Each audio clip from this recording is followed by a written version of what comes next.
Il me dit qu'il s'est marié, ma coach. Mon mari s'était finalement marié. Et quand j'ai appris ça, ma coach, j'ai eu de fondu en larmes. Je n'arrivais pas à croire ma coach. Ma coach, mon mari... Non, ma chérie, ma chérie, ma chérie, ma chérie, ma chérie, ma chérie, ma chérie, ma chérie. Non, tu sais que on est sur TikTok. TikTok ici, là, c'est pour les nouveaux-nés. Donc, si tu pleures comme ça, TikTok va penser que je suis en train de faire quelque chose, c'est pour ça que tu pleures. Ils vont venir m'envoyer leurs menaces là encore. Donc, pardon, il faut bloquer tes pleurs. Parce que ce qui est en train de se passer là, ça ne s'est pas passé ce matin. Il y a longtemps, ça s'est passé. Tu m'as appelé, donc donc, ça veut dire que... Récemment, ça fait 1 mois. Oui, mais ça fait 1 mois là. Au moins, si ça s'était passé ce matin, on avait dit les pleurs là. Oui, mais 1 mois, donc tu peux gérer les pleurs. Donc, ça veut dire que tu l'as accompagné à l'aéroport pour qu'il aille au Cameroun, en Guinée, pour votre terrain, pour votre maison. Quand il était en Guinée là-bas, à chaque fois, il te disait de lui envoyer l'argent. Il te disait de lui envoyer l'argent, qu'il a besoin d'argent. Tu envoyais, tu envoyais, tu envoyais. Pendant que ton mari était en Guinée, toi, tu allais te convertir à l'islam. Et donc, c'était une surprise pour ton mari. Donc, tu t'es dit, quand mon mari va rentrer, je vais lui faire une surprise pour lui dire que je suis devenue maintenant musulmane. Ton mari finit en Guinée, il rentre. Quand il rentre de la Guinée, tu vas le chercher à l'aéroport. Tu vois, il est débraillé, il est bizarre. Bon, vous êtes quand même rentré et ton mari allait se laver. Quand il allait se laver, quand c'était l'heure de la prière, tu as dit à ton mari, c'est l'heure de la prière. Il dit, mais pourquoi toi tu t'intéresses à la prière? Est-ce que tu es musulmane et tout? Et il allait faire lui aussi son lavement pour la prière. Il vient, tu es sur le tapis. Il vient, tu es sur le tapis en train de prier. Et il a dit, waouh, c'est ce que j'attendais de toi, que je suis vraiment heureux parce qu'aujourd'hui tu es devenue musulmane et tout. Et lui, maintenant, il va te dire, j'ai aussi un truc à te dire. Tu lui dis, ah bon, quoi? Il dit non, que lui, en Guinée, là-bas, il s'est marié avec la fille, là. Oui, c'est ça, ma coach. Donc, qu'est-ce qui s'est passé après? Donc, tu m'as vu, je suis rentrée de la Guinée, c'est parce que je suis en conflit avec ma famille. Personne ne m'a soutenue dans ce mariage-là. Et je me suis mariée juste 1 semaine avant mon retour. Je ne sais pas ce qui m'a pris, mais vu que ma famille était tellement contre moi, j'ai voulu juste, je ne sais pas, ici, il me dit, je ne sais pas ce qu'il a pris. Et il a fait le mariage comme ça, sur un coup de tête, à moins d'1 semaine de son retour. Il me dit, si je l'avais un seul instant informé que je m'étais islamisée, il n'allait jamais se marier. C'est donc comme ça que ma coach, je dis donc tu as pu me faire ça. Après tout ce que on a traversé ensemble, tu n'as même pas eu pitié de notre fille, de tout, rien. Moi, qu'est-ce que je raconte à ma famille? Pourtant, l'année prochaine, ma famille t'attend. On était censé aller, au Cameroun et tout. Il me dit, il est désolé et tout. Il va essayer de réparer son erreur. Je dis, mais quelle erreur? Tu sais, chez nous, que ma famille ne supporte pas la polygamie. On n'accepte pas la polygamie. Comment je fais ça? Ça a été difficile d'abord. Ma famille n'est même pas encore au courant que je me suis islamisée. Et toi encore, tu viens faire ça. Et j'ai fait ça par amour pour toi. Et c'est comme ça que tu as vu pour me dire merci. Pourquoi tu ne m'as pas rappelé pour m'informer que tu voulais te marier? Pourquoi tu as fait ça sans m'informer? Aujourd'hui, ma coach ne parle plus avec son grand frère, ni avec sa famille, parce que personne ne l'a supporté, ne l'a accompagné dans ce mariage. Et cette femme qu'il allait épouser, à dire à sa famille pourquoi on accepte d'aller, pour qu'ils prennent sa main, parce que tu dois venir avec des gens. Il a dit que mon mari, il est divorcé, qu'il est en train de divorcer, c'est pourquoi on lui a donné sa main. Et cette femme, elle est divorcée déjà 2 fois. Elle cherche toujours des hommes qui sont en Europe. Et sa première fille même me dépasse en âge, ma côte. Mon mari pouvait même épouser sa première fille. Elle a 6 enfants. Je dis, mais qu'est-ce qui t'a pris? On t'a envoûté ou quoi? Parce que je ne sais pas si c'est la femme qui lui a monté contre tous ses frères. Ses frères m'ont appelé ici, ils me disent, ton mari a fait une bêtise, on ne le comprend pas. Et depuis qu'il est rentré, ma coach, il est incontrôlable. Il est incontrôlable. Et depuis qu'il est rentré, ma coach, il est incontrôlable. Il est incontrôlable. Wouh! Donc, ça veut dire que, attends ma chérie, ça veut dire que la femme que ton mari allait marier en Guinée là-bas, là, elle a 55 ans, elle a 6 enfants. Oui, elle a 6 ans, ma belle. Hein? Ma coach. Elle a 56 ans, ma coach. Elle a 56 ans, 6 enfants. Donc, ça veut dire que même... Ça, 2 fois, de 2 maris. Elle a divorcé 2 fois. Oui. Mon mari, c'est son 3e mariage.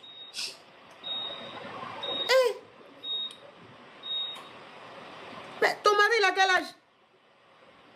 Mon mari, il a 48 ans.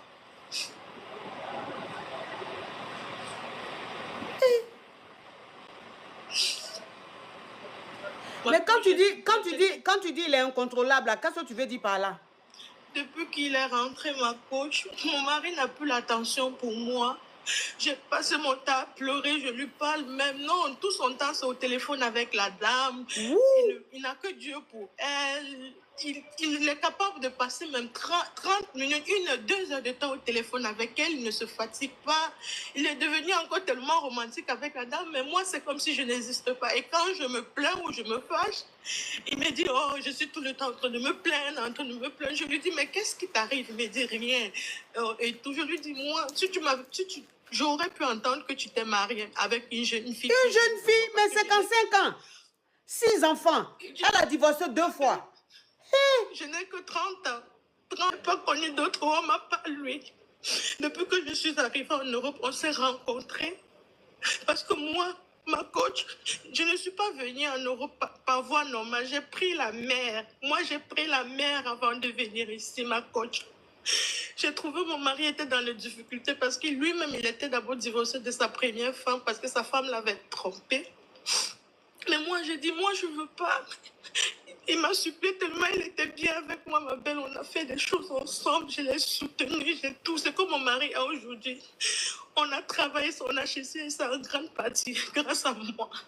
Mais c'est de cette façon-là, il m'a remercié. Aujourd'hui, même ma belle famille, sa soeur, il ne se parle pas, rien.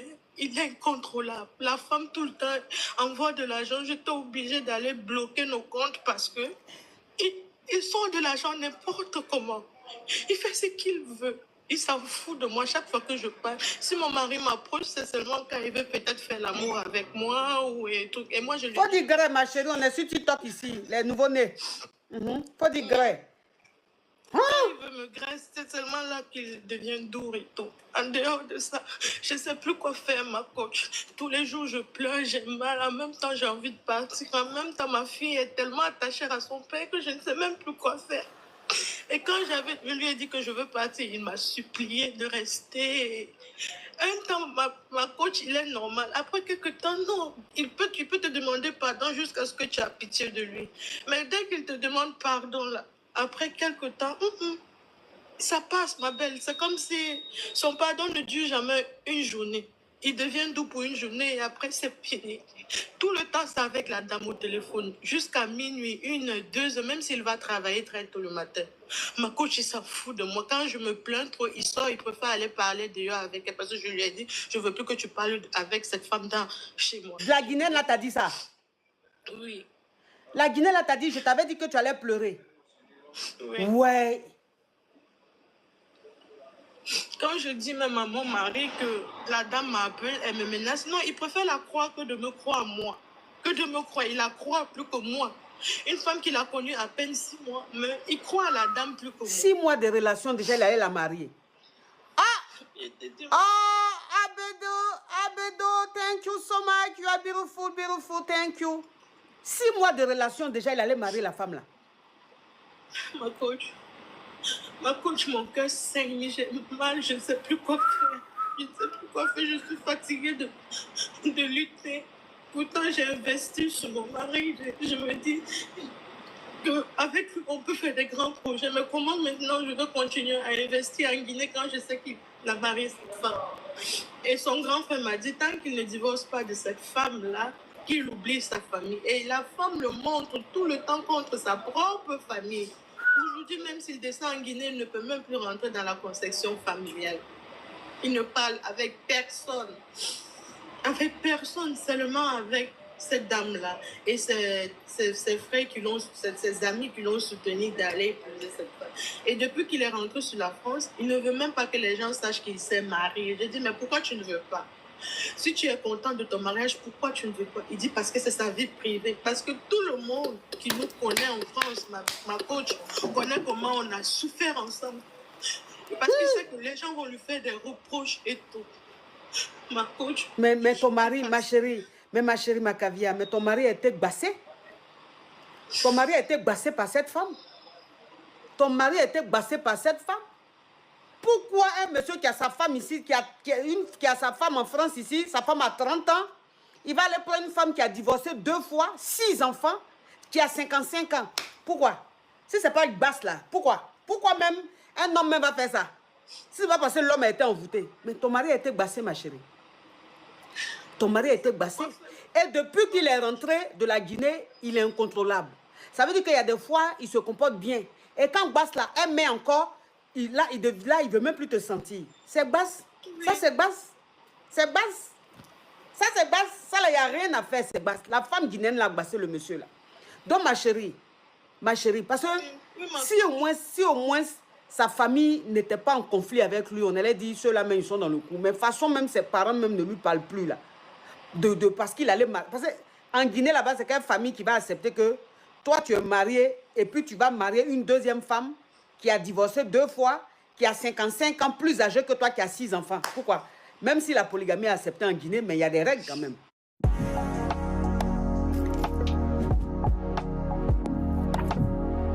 Tu ne vas pas aller marier une deuxième femme qui est plus âgée que ta femme et qui a déjà deux divorces et qui a jusqu'à qui est beaucoup plus âgé que toi, plus de 10 ans entre eux. Pourquoi? Non, c'est le basse, ma chérie. Moi, je ne vais pas te demander de partir. Tu ne vas pas partir. Tu ne vas pas quitter ce foyer. Parce que ce foyer-là, c'est ton foyer. C'est elle qui est venue rentrer dans ton foyer. C'est elle l'intrus. Basse qu'elle est en train de faire là, ça va se gâter. Le basse qu'elle est en train de faire là, ma chérie, il faut que tu rentres en contact avec un homme de Dieu. Il faut que tu rentres. Il ne faut même pas aller faire basse. Il ne faut même pas, ils vont t'influencer ou quelqu'un va t'influencer pour dire oui, il faut aller voir tel marabout. Non, non, non. Elle est en train de faire maraboutage. Toi, il faut prendre Dieu. Toi, il faut prier. Il faut prendre un homme de Dieu. Va vers les hommes de Dieu. Ils vont prier pour toi. Toi-même, là, tous les jours que Dieu fait, il faut fléchir genoux. Il faut t'adresser à ton Dieu. Je prie tous les jours. Il faut continuer. Continue ta prière. J'ai même peur que ma famille soit au courant, sinon ma famille. Parce que ma grande soeur a voulu que je vienne aux États-Unis. Je lui ai dit non, tant qu'elle ne me fait pas venir avec mon mari, je ne viens pas. Directement, elle m'a dit cette année, elle va nous faire monter pour venir la rendre visite, pour qu'on voie comment ça se passe. Et après, si on peut venir s'installer, on vient s'installer. Mais si ma famille comprend ça, ma coach, je suis finie. Je suis finie, ma coach. Je suis finie, ma coach. Non, non, non, faut prier. Faut prier. Continue ta prière. Continue ta prière. Rentre, je t'ai dit, continue ta prière. Rentre en contact avec un homme ou des hommes de Dieu. Ils vont prier pour toi. Toi, tu continues ta prière. Il faut pas abandonner. Il faut continuer ta prière. Médicament qu'elle a fait, basse qu'elle a fait, puis le monsieur, il ne voit pas clair là. Ça a quitté dans ses yeux un matin. J'ai même oublié de te dire. J'ai cherché jusqu'à ce que je suis entrée en contact avec la première fille de la dame. C'est la première fille de la dame qui me dit qu'elle n'a pas été en accord avec le mariage de sa maman parce que c'est ce que sa maman a l'habitude de faire. Elle cherche toujours les hommes qui sont en Europe et après, dès qu'elle finit de les ruiner, elle va divorcer. Je sais que Dieu est le Dieu de la justice. Un jour, médicament, la fétiche qu'elle a fait là, maraboutage, elle a fait là, ça va quitter dans les yeux de ton mari et tu vas voir ton mari, mais il va redevenir bien. Tu as compris, ma chérie? Oui, ma coach. Courage à toi, ma caviar. Nous sommes de cœur avec toi. Courage, ça va aller. Un jour, tu vas monter sur le live ici pour témoigner, pour dire, coach, aujourd'hui, mon mari est redevenu bien. Il a laissé cette femme-là. Elles sont pleines comme ça en Guinée, elles font ça, elles font médicaments pour traumatiser le mari des gens, les maris des femmes qui sont en Europe ou en Amérique, là, on les connaît pour ça. Mais quand elles font ça, là, si elle, son médicament, si son féticheur était fort là, les 2 mariages qu'elle a fait, puis ça a échoué là, ça n'allait pas échouer. Donc si ça a échoué, ça veut dire que le maraboutage est fait à chaque fois là. Ces hommes-là, ils redeviennent eux-mêmes et puis il la laisse.